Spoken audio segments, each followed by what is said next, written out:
and welcome to episode 136 of the Player 3 podcast. I'm your host, Luke Croft. Alongside me, the always visually stunning Larry Hunt. Hi. We've got a great show for you today. We are going to be talking about a ton of new games releasing. Microtransactions are coming back to Star Wars Battlefront 2. And why exactly is Fortnite eating PUBG's lunch? PUBG packed a ham sandwich. Fortnite came around, elbow dropped it, then RKO'd it, and then that's all the wrestling moves that I know.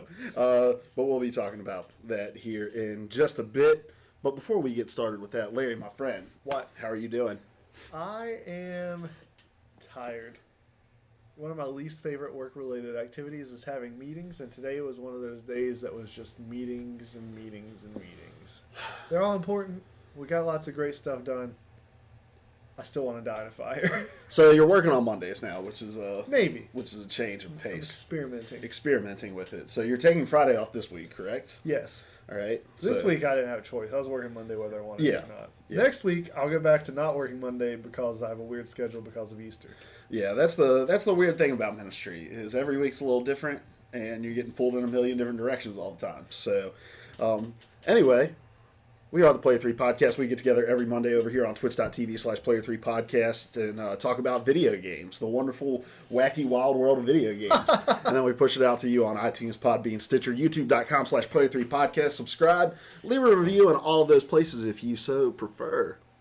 But, now that all that's out of the way, Larry, a couple announcements. Just a few little announcements. I want to remind everybody, a lot more streaming going on over here on twitch.tv/Player3Podcast. We're doing a lot of Overwatch. I'm going to start streaming some Nier Automata in the mornings because I'm really, really, really loving that game. I'll talk a little bit more about that here in just a second. So we'll probably play some more PUBG soon. I do want to play with Seth. I feel like we've been neglecting our friendship with Seth. It's true. So we need to pick a night this week, give him the heads up because I know his sleep schedule is all kinds of crazy, and tell him we're going to play some PUBG. And then not show up. Because we're playing Overwatch. Pow, pow, pow, Brigitte! Just kidding. Yeah, so, but yeah, follow us over here on twitch.tv/Player3Podcast. Hit the little notification bell. Your phone will light up every time that that we go live, and that's quite often now. So I'm pretty excited about it. And outside of that, that's really all the announcements I have. You have anything that needs to be cleared away here? I was going to make something up, but no. Another thing, Larry, while we're at it, so me and you have not been bashful about the fact that we are huge Overwatch League fans, right? True. From Sunday to Wednesday around 7, I have no idea what to do with my life because there's no Overwatch League, all right? So, but if you ever try to watch the Overwatch League, you realize that the chat is awful. They're just spamming emotes, a bunch of try-hard 7s because people are like, oh, XQC, blah, blah, blah, all that. So what we want to do is we want to start hosting a few more like watch parties over on our channel, and all it is we're going to host the Overwatch League channel on the Player 3 Podcast, so you can come to twitch.tv/Player3Podcast and watch. Views still count for Overwatch League. You still get all of your token drops for your skins if you're in it for that. But it's just a place for us to hang out, talk about the matchups, and actually talk Overwatch rather than spam emotes. So we'll be doing that. Not every single night, just because I have a life. But on the nights I'm around, I'll definitely tweet out that we're doing it, and you can come join us and hang out there as well. In fact, it was while watching Overwatch League that we came up with the greatest team comp ever created. Yes, and we'll talk about that here in a minute as well. Lots of teasing going on. So those are your announcements. So let's get this podcast started like we get every podcast started with, what have you been consuming? Larry. What have you been consuming, my friend?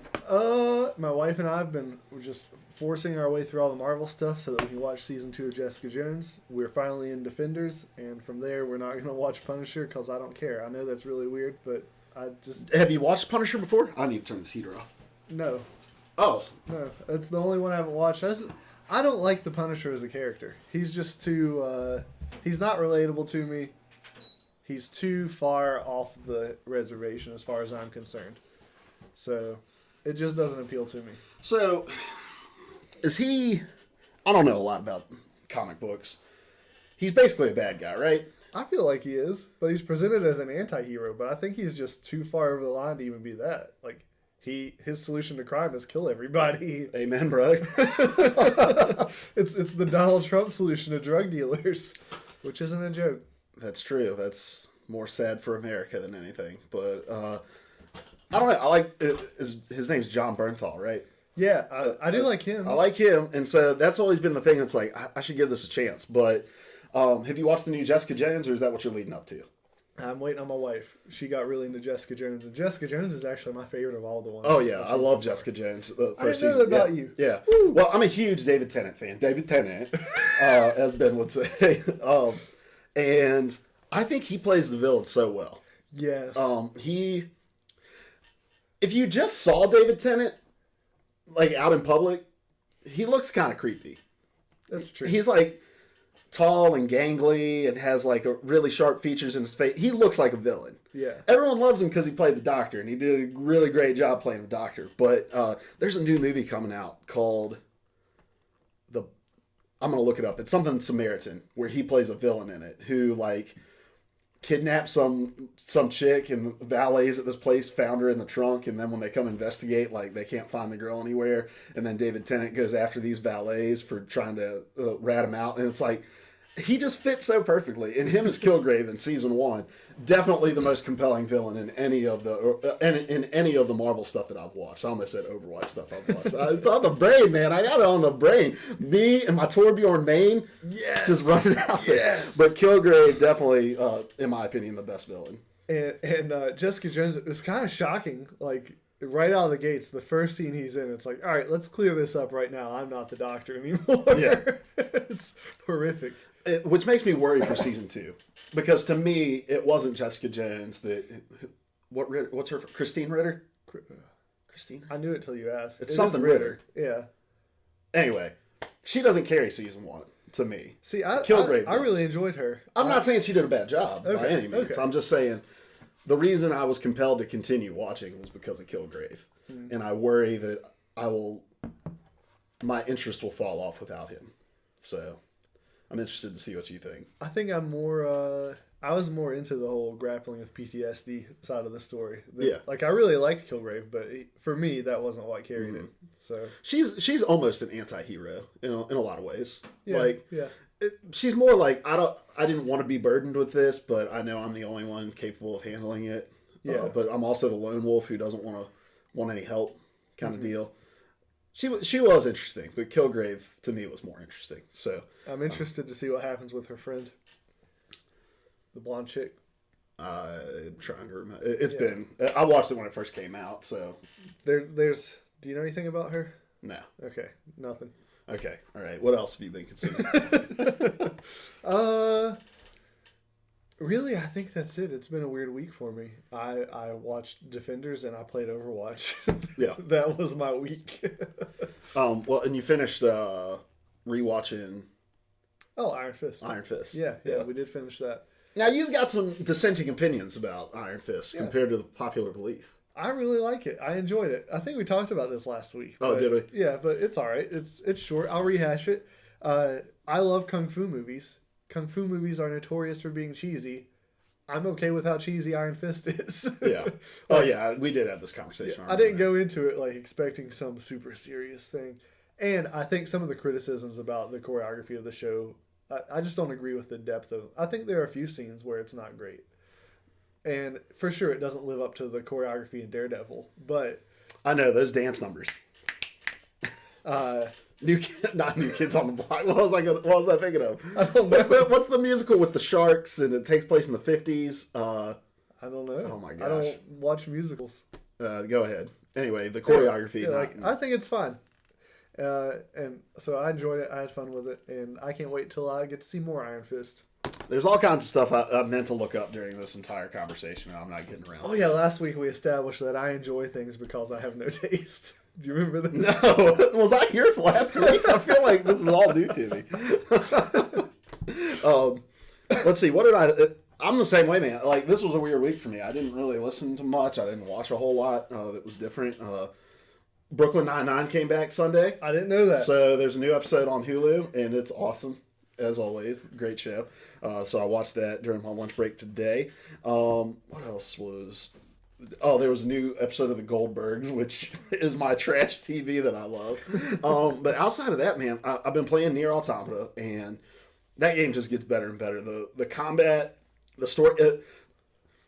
You know, I want to say it's Metal Gear Solid-esque in the sense of just like the strangeness of the story, but I really think it's just like Japanese anime, and just like the story elements of it are so it's not like Metal Gear in the sense that it's so weird, but yet it still makes some sense. Whereas with Metal Gear, it's like, this is weird and makes absolutely no sense. So I'm starting to get into it enough for some of that story to unfold and develop, and now it's really got its hooks in me. Because while the combat's really, really cool, that's never enough in a game to just kind of hold me in through the entire thing. But now the world started to open up. I'm getting to see a lot of the different environments, and with that, the story is opening up, and there's some intriguing mysteries going on, Larry. That I'm just there's some androids that have gone rogue. There's this weird reincarnating being that's there. I fought a giant marionette puppet that was also a robot. A lot of really cool stuff going on. So I'll be streaming that some over on twitch.tv/player3podcast. Hit that follow button, smash it. All right. Outside of that, nothing really. So let's move on, Larry, to a section that's going to take us quite some time. The releases of the week. Releases of the week. Clap, clap. Big week. Oddly big week for like fourth week of March. Right. But good one. Good stuff to talk about nonetheless. Releasing this week, the big one, the Xbox One exclusive, Sea of Thieves. Yeah. Pirates. I was actually super excited about this game, and I'm still like kind of excited about it, but with us getting as into Overwatch as we have gotten into Overwatch, I have been honest with myself, and I've not purchased this game yet because I know that I'm not going to play it yet. I'm right there with you, and I don't think it's necessarily just because of Overwatch. Mm-hmm. I just think this game has taken entirely too long. I've just lost my interest in it because I feel like we've been talking about it for literal years. Yeah. Which is funny because I say that, and then in the same breath I'll talk about when State of Decay 2 comes, and I'm just, day one, I'm on it, you know. But I think it is going to get, I will try my trial period of Games Pass to download it and play for a few days just to see what it's like, because number one, it's an Xbox One exclusive. We don't get a lot of those, and I feel like it's important for us to jump in and play it and kind of get a sense of what Xbox One is trying to accomplish with their exclusives, because so far we don't really know what that is. Yeah. And so if I can get in and play for 7, I think it's a week or 2 week trial that you get with Game Pass or whatever. I think that'll be well worth it. But and you'll stream it and I'll watch? Yeah, definitely. Excellent. Definitely. Well, you get a trial too. What? Everybody gets the first 7 days is free. You just have to remember to cancel it. So it's on Games Pass. It's not that you are getting a trial because you're already on Games Pass. Right. It will be on Games Pass. Yep. Okay. Xbox Games Pass. I'm just now having my coffee. Yeah, this delicious cold brew, because they turned my water off randomly at my house because I haven't paid the bill in months, guys. They figured out we've been swapping the water meters out, so now here we are. But every stream I watch, it's like, it's not a super compelling game to watch, but it is one of those, like, when you watch it, you get it. Yeah. You get why it would be fun playing it. You and I sat down and watched some people stream it, and it's like, oh, you're piloting a boat, like, and it's taking 15 minutes to get to this rock you see in the distance, and it kind of sucks to watch. But if you're in there and you're playing with friends, I can see why it would be fun. Yeah. And I don't think you've got to see much of like the when you get to an island gameplay kind of stuff. I've never tuned into a stream where they had made it to an island. Yeah. So I've watched some of that, and that's cool because like it really is. You're pulling out a map and you're trying to find people, and so you may understand where they are on your map, but there's so many like different layers of the map. They may be on top of a mountain, they may be in a mine underground or whatever. So like the navigation and the exploration isn't really hand holding like a lot of games are nowadays, where there's just a super complex HUD and a really detailed mini map. So I think that's really cool. And then just the quirky stuff that can happen, where it's like you can fire yourself out of a cannon on your ship onto land to provide assistance to your team, and stuff like that is the game interests me, but there's so much good stuff to play right now that I'm like, I don't know if this is going to be the thing that gets its hooks in me. And also where we jump on PUBG so infrequently these days. I feel like every time we get on PUBG, it's a little bit better.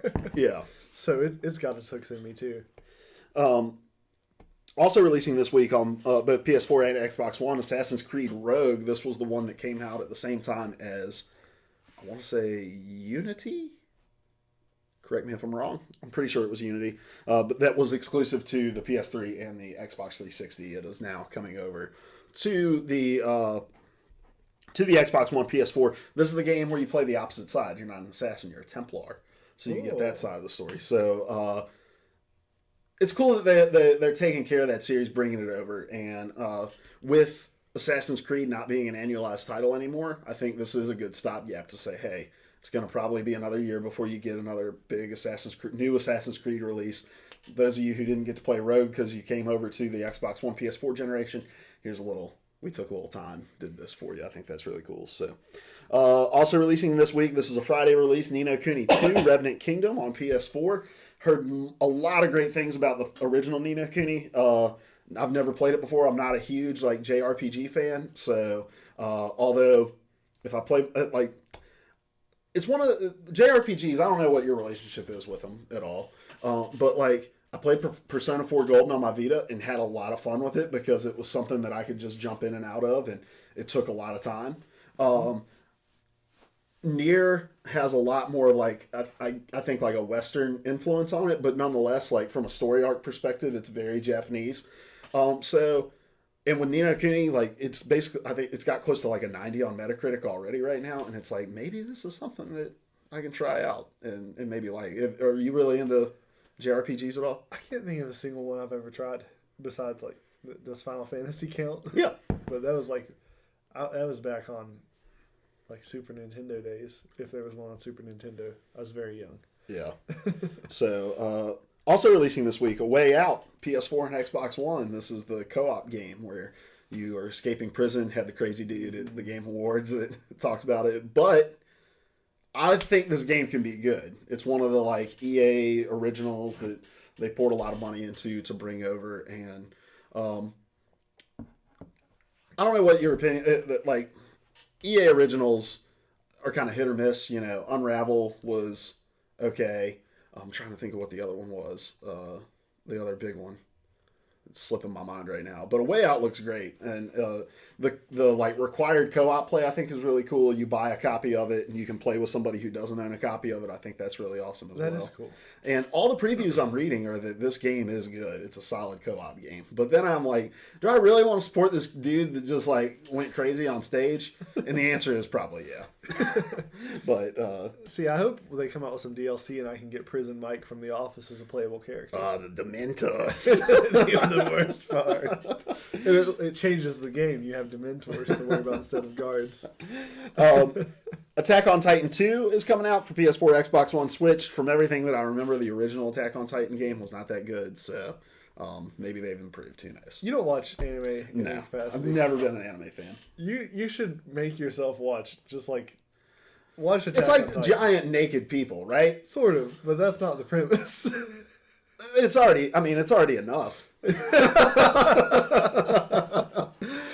I've heard a little bit of the premise, but go ahead and walk me through. I mean, it's a weird alternate reality kind of thing where humanity is being hunted and eaten by giants, and there are hardly any humans left. But the thing that was so interesting about it for me was anime often is based in some sort of warlike scenario, but in this one, it feels a lot more like a war sort of thing because within the first 5 episodes, most of the cast is killed. Oh, that's awesome. If you pick a favorite character, it's just they're all gone. I think anime is one of those things I could really get into if I gave myself the time and space to do it. But I don't want to get on and watch 7,000 episodes of Dragon Ball to know what's going on, Yeah. And I feel like a lot of anime, it's, hey, you got to give it a season or two, and then it gets really good. I just don't have the time investment for that kind of stuff. Yeah. But I hear premises for these different things, Psychopaths is another one that's really interested me. Danganronpa really interests me, from a storyline perspective. But there's so many things that hold me back from liking anime, and one of them is the time investment. The other is it has to either have a really good localized like translation where it's not super janky in terms of how it aligns. Yeah. Or it has to, or I would just do the subtitles, Yeah. which both of those seem like either the subtitles, it takes a lot more energy and effort because you have to be paying attention to the screen, or it's a bad localization and it's hard for me to get into it. Yeah, I'm with you on like the ones where you have to like go back and watch a ton of stuff. One of the cool things about the anime genre is you got two kinds of anime. There's either we're on episode 9,763, or this show has 25 to 50 episodes and it's done. It worked towards its purpose, and those are the ones I like. That's why I was so into Gundam as a kid. Like there are all kinds of Gundam series. I haven't watched all of them, but they're all like 50 episodes or less, and you've got the whole story. We're done. And in my opinion, television shows, everything works better when there's an end point we're working toward, and when we arrive, we stop writing. Have you watched the Castlevania Netflix series? I haven't. It's in my queue, and they're really short episodes.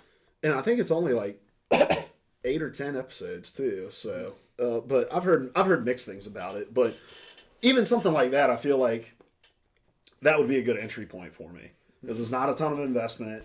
Hulu's got a ton of anime on it as well, and there's some like horror anime on there that I'm like, but then there's so much of it I'm like, what is good? Yeah. And then the stuff that people say is good, it is the like there's 9,000 episodes of this thing, Yeah. So, and then finally, Brigitte is coming into Overwatch in a somewhat limited capacity. She's not going to be available in competitive, which I didn't see GameSpot or IGN or anybody like that reporting on, but it was said by, somebody at Blizzard on the forums, and I guess those outlets just didn't pick it up. But so she isn't going to be available in competitive till season 10. Well, that's kind of standard at this point that they don't go into competitive right away. That's a longer gap. Usually it's only like a week. Mm-hmm. So maybe that's why they didn't report it. I don't know. Because season 9 just started like 3 weeks ago. Yeah. And how long do the seasons normally run? I don't know. I don't know if there is like a standard. I think it's really just like, all right, that was good. It's a natural moving on point here. So I do like this idea because the guy, I'm just going to pull this quote up real quick. While you're doing that, I suspect that this longer wait time has more to do with letting the Overwatch League finish their stage before letting a new character come in. Well, the way that Overwatch League works, they explained this a couple weeks ago. They play on one patch for the entire season. Oh, okay. So because they're playing on a custom server when they play. Obviously, that's how we get all the like overlays and skins and like the different colors, or it's not just red versus blue or whatever. I did not win anything from Amazon. Oh, dude, I hate these pop-ups. If you use any kind of service that gives you those Amazon pop-ups that make you have to back out of the page and reload it, I don't want to use your website. But this is GameSpot. I shouldn't have to deal with this. Anyway. So yeah, they play on one. So like the somber stuff that happened, that hasn't happened for the people in competitive. They use the week off to acclimate. Assimilate works too. To acclimate to whatever whatever changes were made in the patch. So yeah. Oh no, this wasn't GameSpot. I'm sorry, GameSpot. This is from Dota Esports, but I'm just gonna read this quote. This is from Overwatch principal designer Scott Mercer. He said, quote, starting with the releases of Blizzard World and Brigitte, we made the decision to debut new maps and heroes in competitive at the beginning of the season that follows their release. This means that Brigitte will become available in competitive play when season 10 begins, just as Blizzard World became available at the beginning of season 9. I agree, because you have a tendency to have a lot of people who insta-lock on a new character, and that's going to continue to happen regardless of when you release. But it gives people like that the option to go into quick play and ruin that experience, which, I'm going to be honest, dude. When you guys aren't on and I just feeling a little Overwatch, I jump on quick play and it's like, running 5 DPS. All right, that's cool. We did that on purpose when I got banned unnecessarily last week. But, so yeah, be looking for that this week if you're playing quick play or if you just want to try her out in like the training modes or whatever. But I'm excited for her. She's going to be interesting. Anytime they add a new character. I'm just so impressed with the creativity. Yeah. I never feel like anything's been recycled. It's always a little different. So I was thinking, and this is just off the cuff, about what would some interesting design choices be for like a new character. So I was thinking about Tracer, and Tracer has a recall. How awesome would it be though if you could do that to an enemy? Like it's like Somber's Heck. You have to lock onto them for a certain amount of time, and then they get teleported back to where they were like 5 seconds before this engagement. Like just to get them out of a fight for a little bit. I think that would be a lot of fun. So a character that controls time, Basically. Yeah, like Tracer, but not for just herself. Yeah, yeah. I like that. There was a rumor about the next character that I really thought was cool. There's an Omnic that shows up in the first Doomfist comic, and the rumor was he was going to be the next hero, and his skill set would be something like a necromancer type character where he summons other Omnics to do his bidding. Mm-hmm. And I thought that would be an interesting concept. All right, Larry. You ready to move on? I guess. It kind of parlays into what we're doing anyway. Let's move on to topics. Yeah, we've got some topics for you. Topics with an X, by the way. XOPICS. Larry, Yeah. it's your topic. What are we talking about today? We're talking about Overwatch. Never heard of it. Specifically. So we broke up with Overwatch for a while. Yes. We sang the Taylor Swift song, told it we were never ever getting back together. never, ever. But we specifically sang the Hanson cover because it's pretty legit. Oh, I do like Hanson. Their harmony's on point. They're still super talented. They did a Tiny Desk concert for NPR. Yeah? It's awesome. I need to go find you need to go this. check it out. And then we came back. But we came back this time, With a vengeance. and we decided we were going to get good. With a U. I feel like we're getting good. We are. So, little history for our viewers. Our first placement matches were pretty legit. I was just a few points shy of platinum, my first placement. We were all in gold. Or gold? We were all in gold. Yeah. Okay, that's what I thought. We were all in gold. We did great.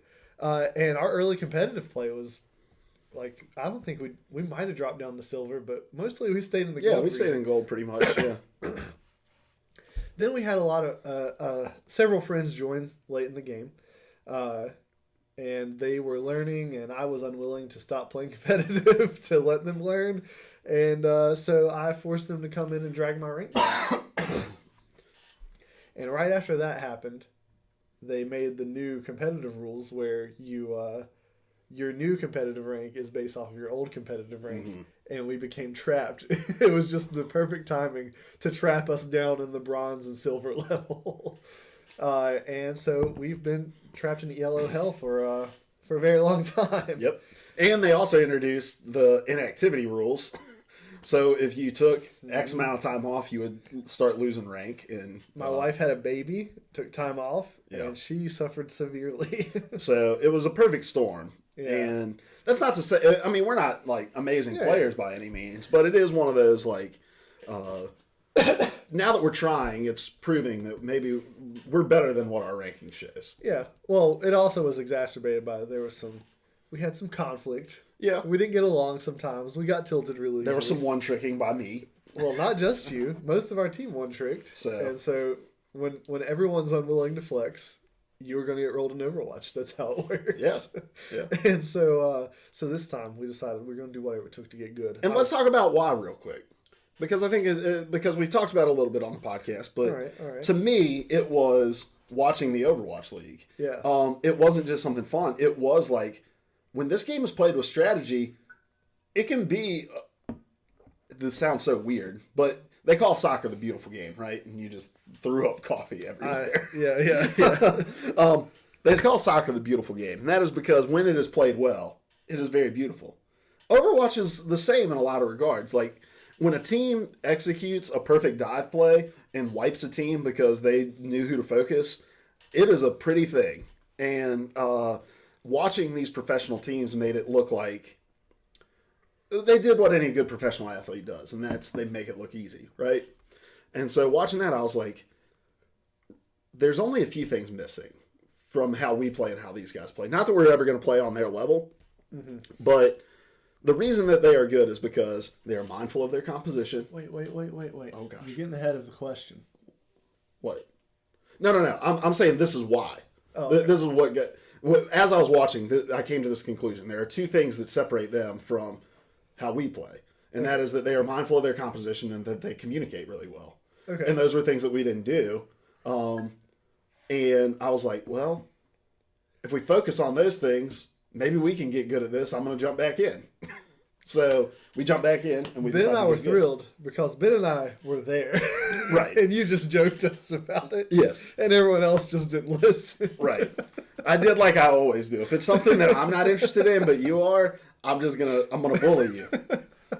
I'm a bully, even amongst my friends. It's true. It's so true. But sorry. So this time around, I want to get good. Ben wants to get good. You want to get good. My wife, she's here. She wants to play. Your wife is there, and she plays a character that makes sense in the meta. Yes. And there's a little willingness to flex. Yeah.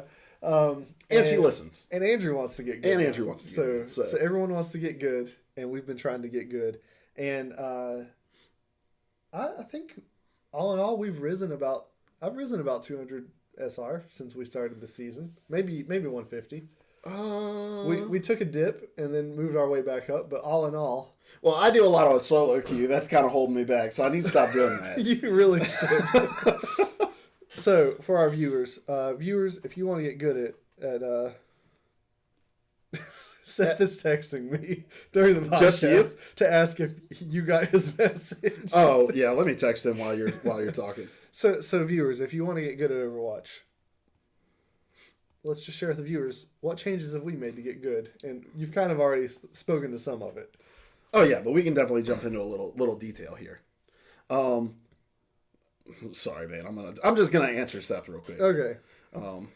Well, what Luke has already touched on is your comp matters. It can't be everyone just runs whatever they want to run. If that's how you want to play Overwatch, that's fine. You can do that, but you can also just stay in the bottom tiers. Yeah. Because that's where you're going to wind up. Well, so as far as the roles we were comfortable in when we first played, we had 3 people really comfortable in DPS. That was me, you, and Jess. Mm-hmm. And Ben's just good at everything on that game. It's a little disgusting. It angers me. Is he still texting you? No, I'm sorry. I need to figure out what's happening. Okay. Anyway, so we had 3 people who were really focused on DPS. Even though you flexed a lot, and I flexed if I had to flex. But we only really had 1 support, and then we just kept trying to throw things into the mix. Yeah.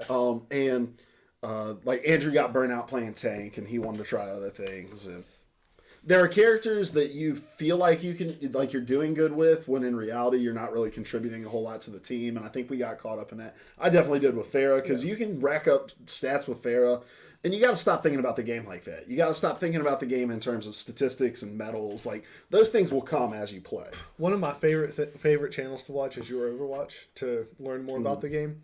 And that's one of the things they stress is if you want to get good at the game, you have to stop caring about medals. Yeah. Because you're always going to be able to justify your performance. Yeah. And when you start chasing medals, you're only thinking about you. And in fact, you get a little bit competitive with your team, which isn't good. Yeah. So we really, when I came back, I was like, I'm gonna get off Pharah. Mm-hmm. I'm gonna get out of DPS. I'm gonna play tank. And I'm gonna learn as many tanks as I can. I was already pretty good with Diva. I think I'm pretty naturally good at Orisa. Yeah. I think Andrew's a much better Orisa than I am. But I really like the way Dive is played, and I think I'm kind of forcing that on us right now. But the Dive is effective when it's done well. And when we're running it well, it's good. So I decided I'm gonna pick Winston, and I'm just gonna play hundreds of hours on Winston, and I think I've already got like 15 hours on in this competitive season already, which is crazy. So, but yeah, just being mindful of who you're picking and playing as a team and communicating. And so we run 2 different styles. We run a 2-2-2, mm-hmm. and we want to run a 3-3. Mm-hmm. And I think we're most effective in the 3-3 triple tank. Yeah, our 3-3 is it's kind of a mashup of 3-3 triple tank and dive, because mm-hmm. we'll roll Winston and Diva together with Ben as Lucio. And then you have an Orisa, and usually my wife is Soldier, but Orisa and a DPS and another healer. Probably, most likely a Mercy. Yeah. So sometimes a Zenyatta. Yeah. And it works really well because you got the dive coming in. I really like that comp. And so I've been asking you guys over the course of several weeks, like, what are your top 3 heroes? Who do you like to play the most? And from there, just been trying to figure out like what goes good together with the things we want to do, because that matters. Like, don't try to force your team into playing a comp that someone else plays. Like, you've got to take into account what people want to do. Yeah. Because you can have the right comp out there, but if people are playing characters that they aren't comfortable with, you're not going to be successful. Yeah. Like, and we're getting more successful the more we play because I'm getting more and more comfortable with Winston. I'm figuring out his jetpack jump and his melee, like all that sort of stuff. And because I think out of everybody that's playing right now, I'm the one that's like has the biggest learning curve to get around because I'm playing a character I never used to play in Winston, whereas everybody else is kind of playing people that they have a tendency to play. Like you were a really good tracer even when we first started, but now that you're getting in there in the dive with us, like it's a different way of playing her, but you're still comfortable in the mechanics. Yeah. But that comp we have is kind of the best of both worlds. Because normally you have to either worry about countering the dive or you have to worry about countering the bunkered Orisa. And in this comp, you got to worry about both at once. Yeah. And we're going to guarantee that you're going to go into every fight down a support. And in silver, in gold, most teams are running one support anyway. And if we can focus that down, there's a lot less chance they're going to be able to push a point or hold a defense. Which brings me to my next tip on getting good. If you're down in silver and bronze and even gold, just a tiny bit of communication and cooperation will roll most teams. Yep. We are rolling teams that we should not be rolling given the characters we're choosing sometimes. On the simple fact that they're not working together.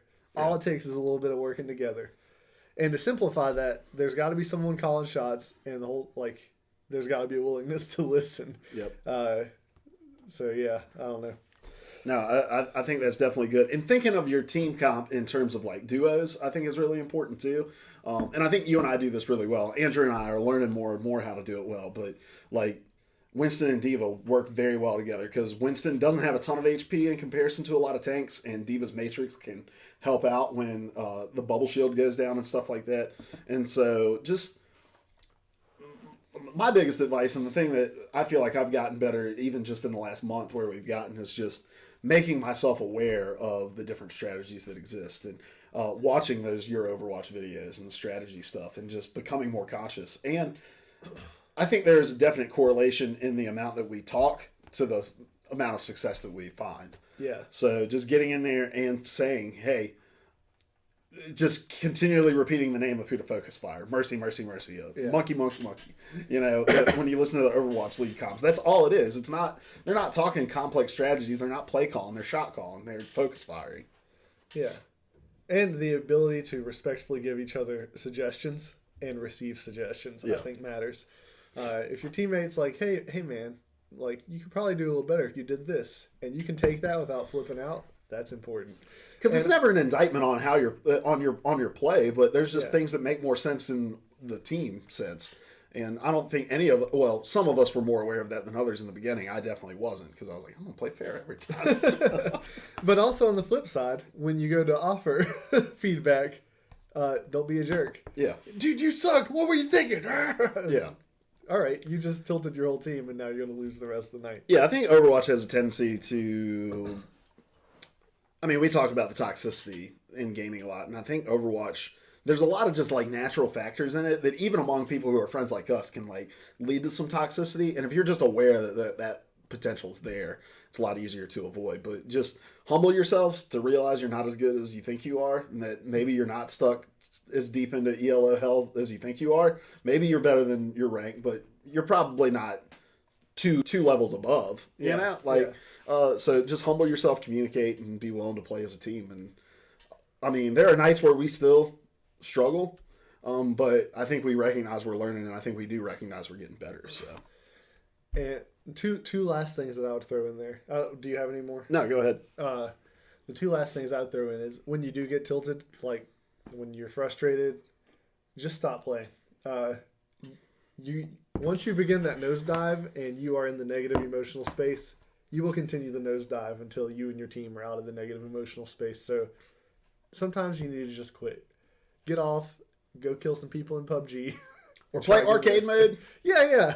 Go do something silly. Yeah. Like Unlimited Hero, everyone's Doomfist. That's right. We're all Torbjorn. You're all May, and all you do is see how long you keep the other team ice-walled inside their spawn. And then the second thing is, if you go in solo queue, I personally think that if you have less than 3 people that you know and are in a party with playing together, I just don't think it's possible to ascend very well in Overwatch. Yeah. It's so hard to find good randoms. So find at least 3 to play with. If you get all 6, that's the dream. But if you can't do that, you've tried the looking for group feature. It works. Great success with it. Yeah. The only people who are getting on looking for group to find a group to play Overwatch with are people that want to win games in Overwatch. I played with a bunch of 13-year-old kids from India, but we won a ton. There you go. So, yeah. Overwatch is fun, man. Yeah. I'm willing to admit it. So, all right, let's move on, Larry. Can I say one last Overwatch release? Got one thing to say. Just got one thing to say. Talking about Sombra earlier, watching the pros play. This week, the Gladiators had that game. Who was running Sombra on Kings Row? For the Gladiators? Yeah. I'm not sure. I can't remember, but the announcers... Was it Hydration? It might have been. I think so. Hydration's just nasty on everybody. He plays everybody. It's sickening. But he was playing Sombra, and the announcers were talking about how you don't really see Sombra on Kings Row in this meta anymore. They were kind of questioning the pick. But all they did was he hacked a couple of health kits. His team deliberately took damage and kept using them while he snuck around. I think it was less than 30 seconds. He had ult ready, and the other team was deathballed up in the back corner. He just popped ult, and they mopped up, and they won that game in less than a minute. Yeah. EMP. Disgusting. The EMP is so nasty. Now, you can't do that with Sombra now in the way that she works, but her EMP is still just as effective. It just takes a little longer to farm it. So, yeah. All right, Larry, let's move on. Let's talk about Fortnite. Which is a weird sentence to say, given the fact that we have a combined 3 hours of Fortnite gameplay under our belts here. But it's almost to the point you can't avoid talking about it anymore. You have 2 hours and 45 minutes of Fortnite? I'm kidding. We played one night, and I've played a couple nights. Oh, have you? Yeah. So I want to talk about what has made it so popular. We can pepper in why we don't particularly like it, but I don't think we can deny it's a phenomenon. It's popular. They've had 45 million unique players, which is insane. So, go ahead. One of my youth group kids on Wednesday night a couple weeks ago, I mentioned Overwatch, and he said, "You don't play Fortnite?" And I said, "No, I don't play Fortnite because I'm not a boy. I'm a man, and I play PUBG." Oh, gosh. Gatekeeping. Gosh, and the entire weight of the internet fell on Larry's head. Because... But then that kid gawked at me, and I was like, honestly, I just suck at building. Leave me alone. You ever heard of a man named Drake? Drizzy? Drake Drizzy. Drake. Well, he's a rap star. Okay, all right. And he writes songs, and he dances funny in a glowing colored cube. Like throwing Pokeballs. Yeah. Or rolling dice. Or putting pepperoni on your pizza. Or playing tennis. Well, he plays Fortnite, and I would argue he's a man. He has courtside seats for the Toronto Raptors. I was totally kidding. All right, I was totally kidding. Oh, while we're on the topic of the weight of the internet falling on the heads, did you see a comment on our YouTube video from last week? No. I'm going to bring some attention to it. All right. So when we were covering the Nintendo Direct, Uh-huh. I made a wee joke, about how we were moving on to the news about Nintendo's real console, the Nintendo Switch. And somebody commented, "Did you just refer to the Switch as Nintendo's real console?" then continued to drop stats on how much the 3DS had sold and how there would be no Switch without the 3DS. And I was just like, hey man, totally a joke. In fact, if you listen to the sentence I said literally right before that sentence, I gave a lot of credit to the 3DS and the fact that these announcements still have a place in these directs because people still get excited about 3DS news. Internet's funny, man. Internet's funny. They hear what they want to hear. Everyone wants to fight on the internet. That's true. And Which my thing leads us is, to Fortnite I never want to fight. I'm a pacifist. Come at me, bro. Let's hug. Or just talk. We can talk it out. He didn't reply to my comment. Yeah. So, I should have timestamped 5 seconds before the timestamp that he was referring to. But, anyway, Drake plays Fortnite. He's a man. It's true. Courtside seats to Toronto, Raptors, yada yada. Which He's is where he written played Fortnite. He performs a song or two, like Courtside at a Toronto Raptors game. So this is an article over on GameSpot from Eddie. I'm not going to read every Eddie, single article that we've got in got a this lot of because we got a articles lot of in there. articles. But anyway, Fortnite has well and truly become a phenomenon. The latest example, hugely popular singer Drake played the game on Twitch recently with popular streamer Ninja, and a huge number of people watched. They played duos last now, and you can check out the stream through the Twitch embed below. Most importantly, Ninja asked Drake what he thinks about pineapple on pizza. Quote, I enjoy pineapple on pizza. I don't mind it, end quote, Drake said. And he puts it on like this. And for those of you on the audio, he is doing the Hotline Bling dance. Noting that he enjoyed this the most back in high school in Canada, yada yada. Just to sum it up, they had over 600,000 concurrent viewers at one point on this stream. And the previous record was 400,000, so they crushed it. Ninja had 10,000 new subscribers just that night. It's been reported that he makes close to $500,000 a month just on subscriptions alone. And he exclusively streams Fortnite right now, from everything that I understand about him. I'm not a huge Twitch guy. I like streaming on Twitch, and there are a couple people that I follow. I like to watch the smaller channels, though. But this is insane to me. Fast forward, Friday night, UVA, number 1 overall seed in the NCAA tournament. No number 1 seeds ever lost, right? To a 16 seed in the first round. I knew this. University of Maryland, Baltimore County. Ever heard of them? Not till this week. Their mascot, the Retrievers. All right? It's just a dog. It doesn't even look like an angry dog. So Airbud founded this team, and Exactly. you're disrespecting it? Exactly. Well, they upset UVA. Beat them. Not only beat them, destroyed them. Steamrolled them. And becoming the first number 16 seed to beat a number 1 seed in NCAA history. Well, in an interview with one of the players from UMBC, there was this quote. I'm going to open up this article. I picked the Sports Illustrated article for a very funny reason, Larry. And that is because it was written by somebody old who then tried to old shame people. Because it's not here, but in like the SEO headline that like shows up when you're on Google and whatever. The article said UMBC player compares beating Virginia to beating Fortnite. So this is from Sports Illustrated, written by Charlotte Carroll. It says, what's it like as a number 16 seed beating the number 1 seed for the first time in men's NCAA tournament history? Apparently, it's just like winning in Fortnite for the first time. Quote, it's like your first Fortnite victory, honestly, end quote, Nolan Garrity said in a post-game interview from Mark Armstrong of WTVD-TV. And then she goes on to say this, for all you elders wondering what the heck Fortnite is, it's a battle royale video game that is all the craze among college kids right now. You can't hand out the young generation explanation in such a wee fellow kid's manner, right? Right. So that gets dropped. They go on to announce that Fortnite, goes on to announce that around E3 they're going to do this like celebrity royale. They're going to get a bunch of celebrities together to play this game against one another because there's so many celebrities playing it right now. Roseanne Barr has not mentioned in that article. Juju Schuster-Smith, the wide receiver for the Steelers, joins in. Travis Scott joins in as well. Celebrities all over the place playing this game, right? Continuing on to the Twitch metrics. Did you get a chance to look at this? This is very interesting. So if you go to twitchmetrics.net, it's going to give you a breakdown of what people have been watching on Twitch. This is their March 2018 breakdown.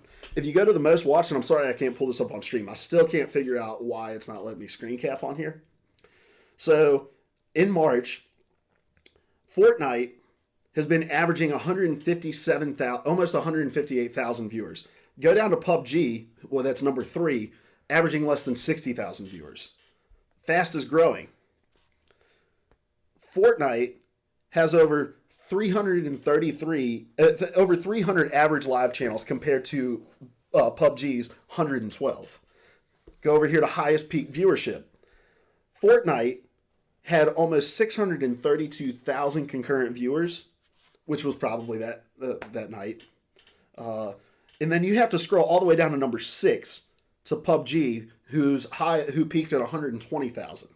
So Fortnite is eating PUBG's lunch in terms of the public zeitgeist, right? I have a quick question. Yes. I'm sure it doesn't make a big difference, but I'm curious. Does that do those viewers include people just playing regular Fortnite and Battle Royale, or is that just Battle Royale specifically? Let me go back and look. I know when you go onto Twitch, I know when you go onto Twitch, there are two separate categories for Fortnite Battle Royale and Fortnite. So I don't imagine it would include both of those. Okay. So, and like you said, even if it does, We it's both like know where minus most of it's 500. coming from. Minus Yeah. 500 viewers. Yeah. So I find it fascinating, man, because go ahead. We really joked them for being upset at Fortnite for stealing their game mode, and still, you gotta acknowledge that like it was going to happen. You made a new game mode; it was successful. People were going to copy it, but now I'm like, I understand why you were upset. Maybe you should have done better. But you have to think, man, like this was probably going to happen regardless. Yeah. They didn't have a legal leg to stand on when it came to, because they didn't invent the genre, right? And Fortnite differentiates itself probably far more than PUBG differentiates itself from other battle royale modes, with the building aspect and all that. Or even maybe a battle royale movie. So they didn't have a leg to stand on there, and in hindsight, it makes it look like an even wiser decision that they didn't pursue any of that. Because it would have been a PR nightmare, because at the same time Fortnite's blown up, you would have this company who didn't really invent the genre, claiming that they invented the genre, going after a company who is, for all intents and purposes, doing it in a more, I don't want to say better, because there are things about PUBG that I do like better, but more effectively, at least, in the sense of growing and retaining an audience. And it's almost like Epic can't do anything wrong right now. Because they didn't pay that Garrity guy from UMBC to say that. I doubt Drake got any money from saying he wanted to play Fortnite with Ninja or whatever. Like, they're getting all of this free publicity, and the Drake thing created a national headline, and that was picked up by even outside. It was picked up by Sports Illustrated. It was picked up by other people. And it was also, and then the UMBC thing, that was a public that was a national moment. Like, that's never happened before, 16/1, and they kind of, Fortnite co-opted it without intending to. Yeah. Which is insane to me. Why do you think PUBG has garnered the success that they have found in the last few months? You mean Fortnite? That's what I meant. What did I say? You said PUBG. Yeah. Why do you think Fortnite? I'm sorry. Specifically over PUBG, I would say that matters. Because, I think the game type is brilliant. And even though they didn't technically invent it, I think PUBG, like, the way they did it was more or less, it should be considered a new game type in my mind. So I think they do need, like, PUBG gets some credit for this because they created this game mode. I give them that credit. But the reason Fortnite's seen the success that PUBG hasn't seen is because, to some degree, polish matters. Yeah. Polish isn't everything, but it is something. And I care about polish far less than anybody else, but PUBG looks like, the first time we played, I said, this reminds me of when I played shooters on my dad's computer on dial-up internet. Yeah. That's what it looked like. And even though they've like made big improvements on the Xbox since then, it doesn't look great. Yeah. But it's more than just polish. PUBG still has significant gameplay affecting problems. There are still lag issues, even though they're not as frequent. There are still severe pop-in issues. If you try to run up the stairs before they're lit in properly, you get trapped in the stairs. Yeah. And you have to go play another game. It's awful. And we're talking about the Xbox One experience, obviously. Yeah. The PC is a lot more polished than what we're experiencing on the Xbox One, but still. But still, I just don't think PUBG is moving fast enough on... They didn't move fast enough on making their game really good. Right. And as a result of that, Fortnite's going to be able to rope in more people because it's far more user-friendly. Yeah, you can only survive on concepts so long. Mm-hmm. And take HQ Trivia, for example. And this is anecdotal. HQ is blown up across the board. But for me, I was playing HQ like the week it released, like, because I love trivia stuff. The concept was cool. You win real cash, blah blah blah. But there were 3 nights on the big money nights that they have where I got the question right and still got kicked from the game. And I can only feel cheated so many times before just saying, never mind. I've deleted HQ off my phone because of that. And PUBG doesn't have anything that egregious necessarily, but there are times where you really feel cheated by the game itself, by the polish and the mechanics of the game. And so you can only take so much of that. And the little bit of time I have with Fortnite, it is definitely a much more polished thing. I think the free-to-play model also has a lot to do with it. I mean, it's a $30 entry fee on Xbox One. I think it's around that price. I think it's maybe a $60 game on PC now. For a game, on the console specifically, it's $30 for a game that is openly not finished yet. Yeah. And, okay, I'm funding it, and one day it'll be a great deal for me. But right now, yeah, like, most people do not operate in long-term thought processes. Most people operate on what's good for me right now. And especially, like, teenagers who are probably still the biggest gaming demographic. I don't know, but they're significant. They're actually not. Really? It is our generation that is the biggest gaming demographic. All right. Yep. But they're still a significant. Yeah. Oh yeah. Like free versus $30. I'm gonna get free. If I'm a teenager and my mom won't give me money for a game, I can still play Fortnite Battle Royale. Interesting quote. This, and again, talking about Fortnite being in the public conversation outside of just the gaming sphere. This is from an article on CNBC, but this is a quote from KenBank Capital market analyst Evan Wingren. He wrote to his clients, "We believe the strong growth of Fortnite creates tactical risk to the video game publishers and could limit potential upside to consensus numbers. The game is gaining momentum in Western markets, which is likely to impact engagement for all AAA games to some degree. We believe Fortnite is growing the overall gaming TAM, which is total addressable market, but some cannibalization is likely," end quote. The analyst predicted the monetization of multiplayer games from other publishers will suffer by about 10% due to the competition from Fortnite. That's insane. Yeah. That's a giant chunk of mind share that Fortnite is taking away. So basically what this analyst is saying is there are so many people that are playing Fortnite exclusively and spending their money on Fortnite exclusively because they do a lot of the cosmetic loot boxes, stuff like that. Or I think you may even be able to just outright buy skins that you want from them. And so people, even though it's a free-to-play game, they're spending a lot of money.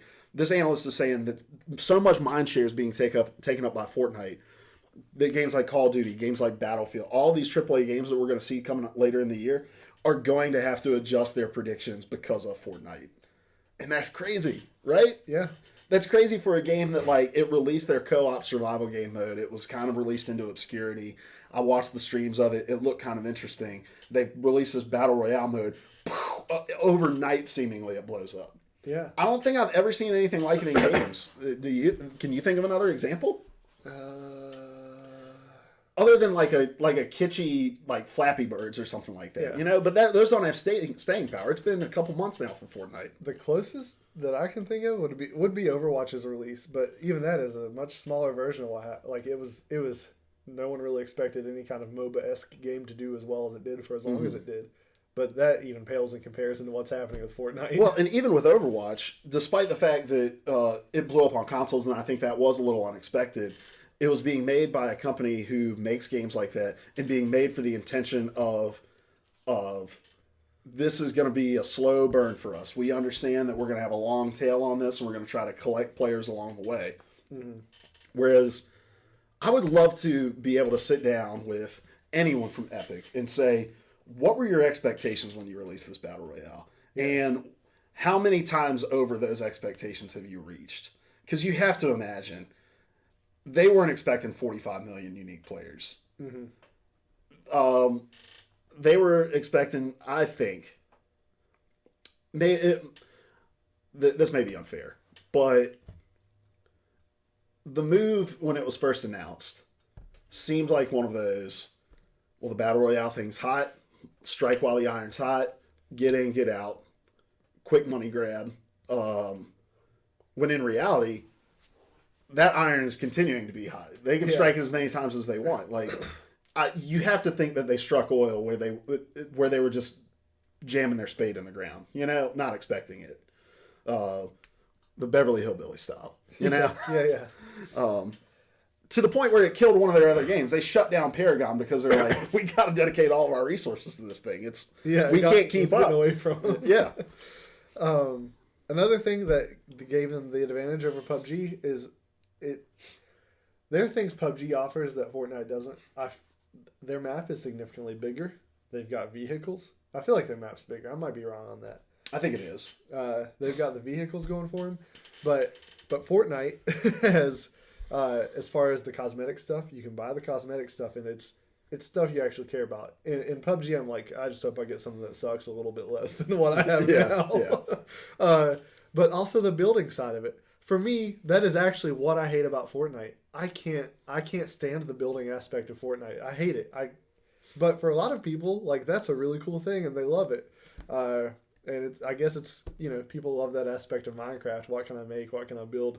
And then there's the added terror of what can I make and build while someone's trying to gun me down, which also results in destructible environments, which is really cool. I've been killed in Fortnite because somebody just shot at the bottom of the tower I was on until it fell out from under me.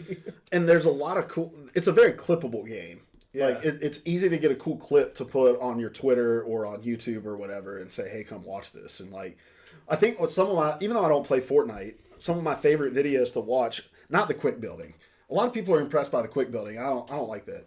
But the trap setting, I love. And one of the ones I saw, like, the guy, he dropped a bunch of valuable loot in this house and opened up the door. And when you went in, there was a trampoline. And when you stepped on the trampoline, it launched you up into these spikes and killed people. And, like, that's how he won the game. And it's got a lot of just interesting stuff like that. And in a world now where, like, you've got 30 seconds to grab attention. Fortnite is one of those games, like, it's colorful, it's visually interesting, and when somebody clips it out and puts it on their social media, it's easy to stop and give the time, and it looks really fun, And PUBG has that to a degree, but not as much. Yeah, absolutely. Sorry. Just the colors are muted. The gameplay it looks like any military shooter you'd play, basically. Like, whereas Fortnite is just a very visually interesting game, and I want to like Fortnite. It's just not my cup of tea. Yeah. But I'm willing to give it credit because it's doing incredible things that are historic for gaming. And I think that is really that sums it up. PUBG does it good, but Fortnite just does it so much better. Right. And in a different enough way that they aren't getting buried under the PUBG thing. And the funny thing is I think PUBG also suffers a lot from the purists who are like, well, PUBG's so much better. It seriously hold the mindset that you were talking about. Like, PUBG is a game for adults. Fortnite's a game for kids, blah, blah, blah. And I think they've kind of been buried under the weight of their own PR and their own public perception as well, and their own fan base. Yeah, people don't realize how big a turnoff that is to... It's like Rick and Morty. And I'll say it. Yeah. I want to like Rick and Morty. I feel like that's something I could like. But then I look at all the fans on the internet, and I'm like, I'm good, man. I don't want to be one of them. Yeah, I'm good. It's been a problem for gaming, I think. I really think that's why we don't see more girls who are into gaming. Like, because of how many guys are just complete jerks to any girl who expresses an interest in gaming. My wife, like, playing online with my wife, I am so glad that I have a wife who loves to play games with me. It's one of my favorite things in the world. But in the open chat days of gaming, it was atrocious, the things we would come across. As soon as someone hears that you've got a female voice. Just should have started talking like this. Yeah. Or using a voice changer on her mic.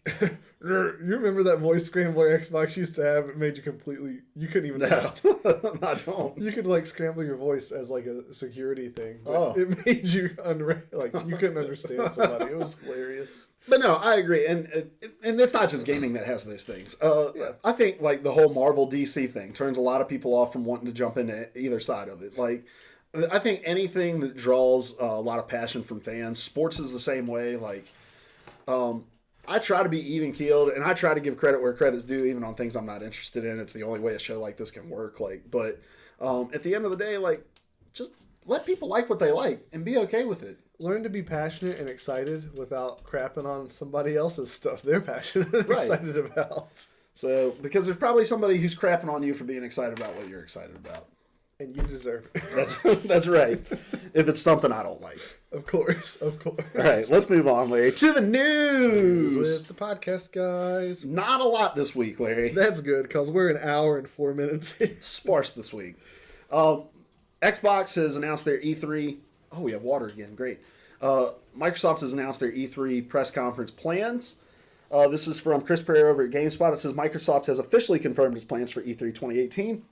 Rather than have its usual presence inside the Los Angeles Convention Center, where E3 takes place, Microsoft is moving the bulk of its efforts across the street to the nearby Microsoft Theater in LA Live. The company says this will make for the company's, quote, biggest E3 showing ever, end quote. First up at the Microsoft Theater will be Microsoft's E3 press conference, which is scheduled to take place on Sunday, June 10th at 1 p.m. Following that, it will host, in that Pacific time. Following that, it will host Xbox Fan Fest events, hands-on demos for E3 attendees, and more, quote, not only does the Microsoft Theater allow us to centralize our Xbox presence at E3, but its size enables us to include even more fans and partners in the Xbox E3 2018 briefing than ever before, end quote. The announcement makes it clear that the move was made in collaboration with the ESA, no doubt to avoid spurring discussions about E3's demise. Microsoft also points out that it won't be absent entirely from the official E3 show floor, as it will have a booth for its streaming service Mixer. Then they just go on to talk about how it's going to be able to bring more people into the fold. What are your thoughts on it, Larry? I don't know, man. We've kind of talked about this. So just opening it up to more people, like on one level, that's cool, but on the other level, I worry about the quality of what I'm going to be able to find out about the games that are there. Yeah. That's probably my biggest concern from all of this. I get like having the average Joe's understanding of a game, but I'm actually really cool with somebody in the games industry like telling me about the games. Yeah. Rather than some random person that I know nothing about. Yeah. That's where I'm at on it. I'm not one to jump on, and we've talked before, like I think the EA thing was more of a is E3 going away kind of deal when they decided to move their own stuff out, and they're like same city, different, we're across the street or whatever. I don't necessarily think this with the Microsoft stuff. I do think Microsoft wants to maintain E3 as like kind of a central gaming talking point, and Mm-hmm. I appreciate E3 a lot. It's one of my favorite times of the year. But that being said, screw all these companies spreading this stuff out, man. It's driving me crazy because, like, I think last year EA went on Saturday. Then on Sunday we had Microsoft and Bethesda. Then on Monday we had Ubisoft and Sony. Then on Tuesday you have Nintendo. And it's just spread out so far. And I understand the companies want to be like, yeah, man, we want to make sure we get our several hours in the news cycle before, the next company announces whatever. But it's just, for us, just from a selfish standpoint, for us to record our podcast episodes and do that, like, it's so hard. Mm-hmm. Whereas we used to get together for a day, get together at 10 o'clock in the morning or 12 o'clock, whenever Microsoft would kick it off, and we'd cover the whole day. Mm-hmm. And now it's spread over 4 days, and it's just impossible. But what winds up happening for us, because we live far enough apart that we just can't realistically come hang out every day. Yeah. We just pick whichever thing we think is going to be the most important, and that's the thing we get together and watch. He said, Milky513 is in the stream. What's up, Milky? He says, I saw the layout map for where Microsoft's presence was 2 years ago, and what Microsoft presence will be this year is greatly slimmed down. And I definitely believe that they are slowly pulling away from E3 if possible. You also have to understand, E3 show floor space is expensive. Like, and even for a company like Microsoft that's sitting on, a war chest of money, you're still cost conscious. And I have to imagine them renting a center that they're partnered with is a lot cheaper than renting floor space at E3. And as E3 tries to increase its fan presence, you want to make sure that that experience isn't something that is just like completely atrocious for fans to go to. So spreading out the floor space, I think in those regards is a good thing. But like you're saying, where your IGNs, your GameSpots, your bigger like gaming media, it makes it a little more difficult for them to cover it effectively. They're having to send more people, and they're having to fight through crowds of people who, are going to go home and write about it on their blogs or come talk about it on their Monday podcast or what a bunch of lame-os thinking they got something to say. But I don't know. I don't necessarily think it's pulling away from E3, because I do think Microsoft eventually is going to need to do something like the PlayStation experience, where it's just like we're talking to our fans right here. But you also have to think Microsoft's probably expanding their efforts with on the PC side of gaming. They've been doing that year in and year out. So having more space to do that, where it isn't a story of like, hey, we're reducing our floor space for the Xbox to focus more on Windows PC gaming, like you're avoiding that story as well. And so I don't know. It's an interesting move. I'm interested to see how it goes. And Milky says, being here in Las Vegas, I'm really excited about being able to go to the free event associated with E3, so I'll have to do a man on the street segment for you guys. So that's cool. I didn't know they were doing an event like that in Las Vegas. Next item on the list, Larry. Star Wars Battlefront 2's progression system is being reintroduced with some obvious tweaks. Look, nobody was anticipating Star Wars Battlefront microtransactions to get reintroduced the exact same way that they were originally announced with the Backlash, right? Everybody thinks EA is that stupid. EA is not that stupid. So, but they have announced their plans to reintroduce. This is from Imran Khan over at Game Informer. He says, EA and DICE have detailed the changes being made to the Star Wars Battlefront 2's progression system after hastily turning off the ability to buy virtual currency at the game's launch last year. The most fundamental change in that progression is that progression is now linear, meaning that star cards and all gameplay impacting items are now earned as set rewards for leveling up. Experience points are doled out for characters, classes, and ships that give you skill points at level ups to upgrade star cards. Loot boxes or crates in Battlefront 2 vernacular no longer contain star cards at all and can only be earned through daily login bonuses, milestones, and time challenges. Cosmetic items like emotes, victory poses can still be gotten through crates, but anything gameplay related is off the table. Starting next month, cosmetic outfits can be purchased through in-game credits or the virtual currency crystals. The outfits are for both the troopers and the heroes, so you can take the appearance of a Rodian, and shoot second all you want, though that's probably not recommended as a gameplay strategy. So, that's good. They should have known to do that from the get-go. Exactly. And this game would have been a lot bigger than it is. I want to love Star Wars Battlefront. I think that I can safely say I'm the biggest Star Wars fan, you know? Yes. And I just can't make myself buy this game because the first one was just so basic.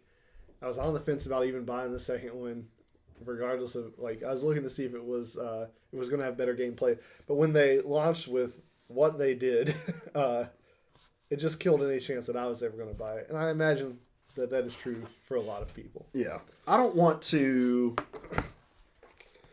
argue that the end justifies the means, because I do think that we need to hold EA accountable for that decision. But I do think at the end of the day, we are going to get more transparent and more consumer-friendly approaches to microtransactions. I mean, even just the introduction of being able to buy those skins outright and that they're not like rolled into the loot boxes like you would expect them to be, Overwatch-esque style or whatever, I think is a step in the correct direction. And I hope that this isn't EA's like taking 5 steps back to inch forward. Yeah. Rather than trying to take the leap that they tried to do with Star Wars Battlefront 2 originally. So, but I do think at the end of the day, what we are going to see is if this kind of backlash and sales disparity between the original and the sequel can happen to a company like EA, every other video game publisher is going to have to take note and realize they can't get away with that either. And I'll reiterate the same thing we've been telling our listeners for years. If there's something that you think is egregiously wrong with the game, vote with your wallet. They're not going to listen to your Twitter rants or whatever you put online. They're going to listen to the fact that no one buys their game. Exactly. And I would even go as far as saying don't buy the game with the intention of not spending money on microtransactions, because still what they are seeing collectively is an install base with the potential of buying loot crates. And if they can introduce something appealing enough, they know you're going to spend money on it, even if you go in as strong-willed as you want. Not saying everyone's going to cave, but they're looking at it from an install base perspective. And the thing that scared them so much with Battlefront 2, outside of just the complete and utter public backlash, was the fact that they were looking at their numbers saying, we sold X amount % less on Star Wars Battlefront 2 than we did with even the original game. Yeah, I believe if they'd have maintained a similar install base, even with that public backlash, it wouldn't have changed anything. So sticking with the theme of this week's episode, Milky says the second one is a lot of fun. I will give credit where credit is due, but the grind is so real. It's something. It's unbelievable. It's unbelievable. I get what he's doing. Yeah. It can take you as long as a month or over 30 hours of gameplay to change weapons. That is absolutely ridiculous. But here's the thing. As ridiculous as that may be, as long as everybody has to do the ridiculous grind, it's a step in the right direction from what we were experiencing before, right? Yeah. So, any learning at this point is welcome. All right, moving on. We got some quick hitters here. Nintendo will have another showcase tomorrow, March 20th. So if you're watching live, that's tomorrow. If you're listening on podcast services, that's today or it's past. But they're going to focus on their indie games. This is from Kevin Knezovich over on GameSpot. That's a new guy. Haven't read anything from him. It says, Nintendo is giving Switch owners another glimpse at some of the many intriguing titles on the way for the console soon. The company announced on Twitter that it is streaming another presentation tomorrow, this one focusing entirely on indie games coming to Switch. The Nindies Showcase, as the broadcast is dubbed, airs on Tuesday, March 20th at 9 a.m. Pacific Time, 12 p.m. Eastern Time. Nintendo hasn't revealed how long the presentation will run, but it will highlight the, quote, hottest upcoming indie games for Nintendo Switch, end quote. And then you'll be able to stream it via Nintendo's website. And I imagine there's going to be all kinds of places on Twitch to watch as well. So, Larry, I know that you are utterly sold on a Switch. It's just the means to do it. Yeah, as soon as they announced Smash Brothers. Nintendo is now the definitive place to play indies. It was PS4. Now it is no doubt the Switch. Like, that makes sense. Because a lot of indie games lend themselves to that. It's the sort of game I'd rather have on the go to kill time. Whereas if I'm going to sit down on my console, I'm going to play Nier, I'm going to play Overwatch, I'm going to play these bigger experiences. I would not have sat down and played Celeste on my PS4, but I played the crap out of it on my Switch and beat it in like 3 days. So I'm excited to see what comes. I hope it's more new announcements, and I mean maybe we'll see some release dates for some of the games that they have announced, but I just want more stuff coming to Switch to get excited about. Just keep the train rolling, man. Keep it rolling. Yep. Don't just rely on Super Smash to get us there. So, next item on the list, the next game from Star Wars, Stardew Valley publisher Chucklefish officially has a name. So Stardew Valley, darling release of I think 2 years ago, sold tons and tons of copies. Well, their publisher is now working on not necessarily a follow-up, but it is an upcoming magical school RPG. This is from Kevin again over at GameSpot. I'm going to stop saying his last name because I'm sure I'm mispronouncing his last name. But the mysterious title, formerly known as Project Spellbound, has now been christened Witchbrook. Chucklefish CEO Finn Bryce announced the game's new name on Twitter. While he didn't reveal any other new information about the game, he did share an image with its new logo, which you can take a look at below. Chucklefish has thus far shared very few details about Witchbrook, but it's quickly become one of the publisher's most intriguing projects, due in large part to its premise. The game has been described as, quote, Stardew meets Harry Potter, end quote, with players assuming the role of a student at a magic school. Larry, you watch the Harry Potter movies, but I know you're not the biggest fan. Yeah. I love Harry Potter. They're good. And if this game is on Switch, I will probably spend much of my life on it. What is the premise of Stardew? I thought it struck me as an Animal Crossing type game. It's like a farming simulator kind of deal. So, yeah, pretty much. Okay. So you're managing a farm. So we imagine this is sort of the same sort of thing. You're just going through day-to-day life at a magic school. Exactly. I don't know why that sounds like a lot of fun to me, but it does. I think it's because if you find yourself being any kind of a Harry Potter fan, regardless of where you fall on the gamut of it, there's a part of you that wants to live in that universe. That's true. Where magic is real and where you get your letter from Hogwarts. And so being able to sit down and assume that role in a video game and shape your entire experience is really, really cool. Just like the Harry Potter game that's going to be coming to mobile here in I can't remember when it comes out, but that they've been hyping up. Like, you want to be able to assume that role. And doing that on the go, even better. Doing it from the toilet, top notch. Last item on the list. Oh, go ahead. Do you have something else? Just mobile gaming is the best thing that ever happened to my bathroom breaks. But you can. That's go ahead. True. Shadow of the Tomb Raider is releasing on September 14th. So, big old hullabaloo. The name of the game was leaked originally because some guy had it pulled up on his laptop coming home from work one day. And then they released like a little teaser that something they were going to be announcing something the next day. But if you dug into the source code, it was going to be they were going to announce September 14th. Then the trailer leaked because it was apparently playing before, like as a pre-roll trailer for some movies. And so the worst kept secret in the world, Shadow of the Tomb Raider, coming out There's a lot September 14th. It almost makes you feel like those were just a deliberate way of announcing a... You know what I mean? Yeah. There's too many mistakes there. It's like, how hard is it for you to just leave the date field blank and have somebody go in and type in September 15th, launch, and just have it put up? Why did it have to be in the code? And I don't understand a lot about code, but I do understand about like launching when we do new room announcements or whatever. Like nobody's digging into our our metadata or whatever, but we don't want somebody stumbling upon it before we want them to know it. And you have to imagine a big company like this knows that too. It's like all the Apple leaks; they're never leaks. Like, oh, there's somebody left the case for the new iPhone in a bar. It's like, yeah, they meant to, but. So, Shadow of the Tomb Raider coming September 14th. I love the first two in this rebooted trilogy, and I have to imagine this game's going to be awesome as well. I have the first one downloaded, but I haven't given them a shot. I've never played a Tomb Raider game. Really? Yeah. So, I played them back in the day, and then I didn't play any on the PS3 or anything like that, but when they rebooted the series with the new Tomb Raider Definitive Edition that originally came out for PS3, onto the new gen consoles, I jumped back into it, and they are really, really good. They're really good. So I feel like they're right up my alley. I just haven't.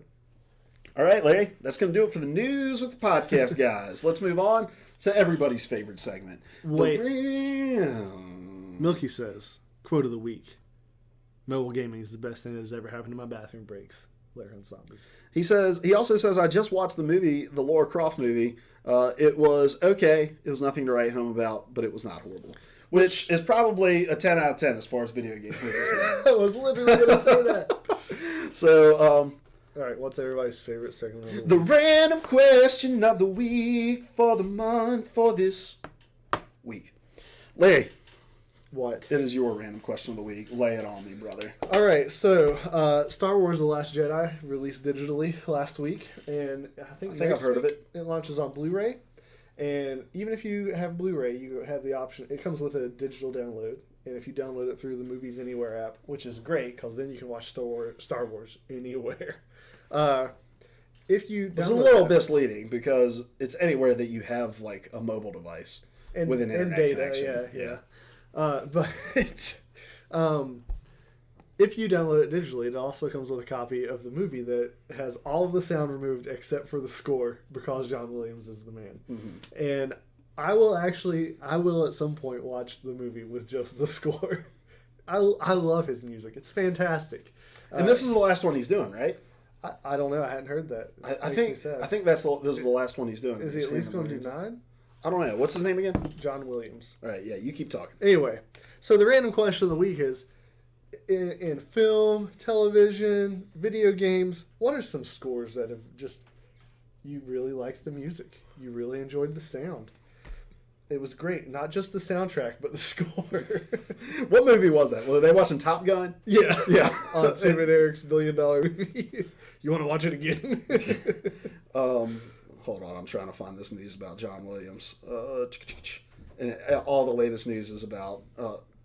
he is... Star Wars 9 will be his last Star Wars. Okay, that's good. That's fitting, because it's going to be the end of the Skywalker saga. So yeah, so he'll finish it out. So I like listening to gaming soundtracks when I'm working, because if I listen to anything with words, it tends to distract me. But video game soundtracks are awesome because...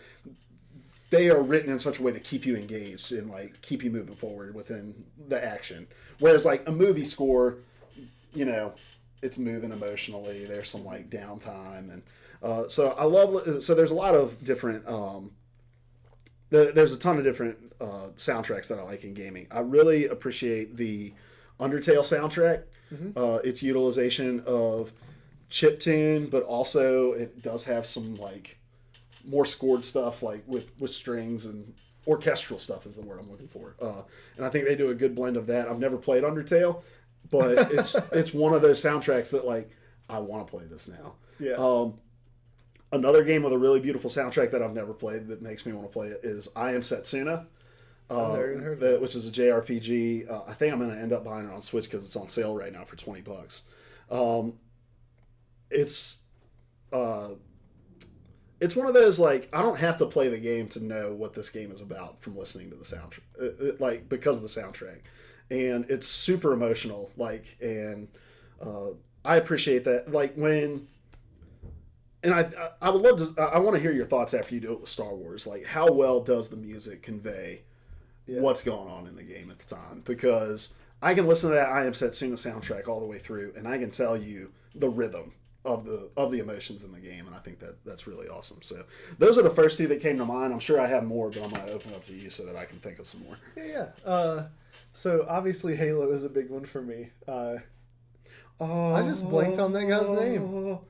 I feel terrible.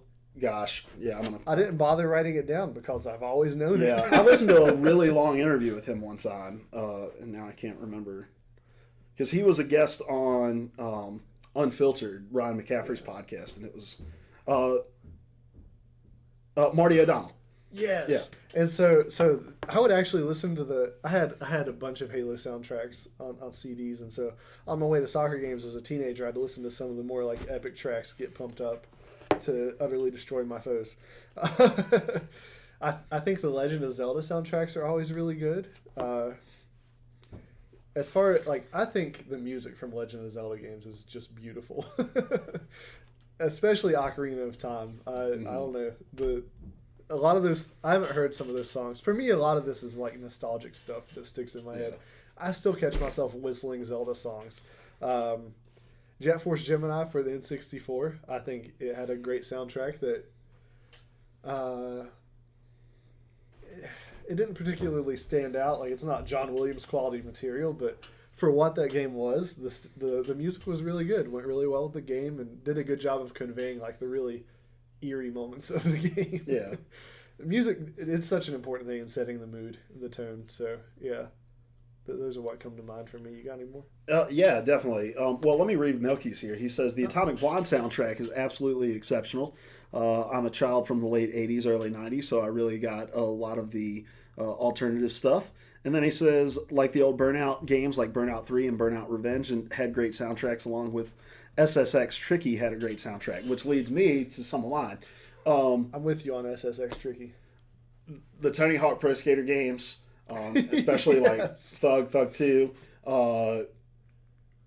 That, and in the same vein, like Madden 2004, 2005, back when they were like doing EA tracks in those games, like those games introduced me to bands that I still listen to today. And I owe a lot of like my musical heritage to those games and the people that the people that compiled that list of music. And even to this day, Madden will have a couple tracks on it every year where, like Anderson .Paak, I learned about Anderson .Paak through last year's Madden game, and now he's all over the place. And I really appreciate those games that like put a lot of effort in. NBA 2K is the same way. They put a lot of effort into those soundtracks to get up and coming artists or artists you may not have heard of and introduce them to the public. And so those games definitely jump out to me. I'm trying to get my Spotify pulled up because I have a huge playlist of gaming soundtracks, and I know that's going to refresh my memory on a few of them. But I know I'd have better answers if I hadn't come up with this question on my way down your stairs. But today it was just a crazy, hectic day, so it is what it is. So, yeah, well, let us know what your favorite gaming soundtracks are in the comments below. And outside of that, Larry, let's get out of here. All right. Who are you? I'm Larry. You can find me on Twitter at LarryHuntsZombies. LARHNTS Zombies. Oh, hold on. Milky says, you like Anderson .Paak, Luke. I have to give you a whole nother level of respect. You are the man. I'm going to have you recommend some music for me because Anderson .Paak is absolutely exceptional. Dude. In that genre, right, Luke has you. I love R&B. I love like neo-funk, neo-soul kind of stuff. I'm a big hip-hop fan, so yeah, dude. I'll hit you up with some recommendations. So Anyway, I'm Luke Croft. You can find me on Twitter at TK from Maniac. We're the Player 3 Podcast. You can find us over here every Monday at 5 o'clock on twitch.tv/Player3 Podcast, iTunes, Podbean, Stitcher. Leave us a subscription and a review, and youtube.com/Player3 Podcast. Make sure you hit the subscribe button and the notification bell to know when we post a new video. And, leave a comment on the videos. Let us know what you think. So, we're going to get out of here, though. We love you. We are the Player 3 Podcast. Player 3 Podcast! P3P.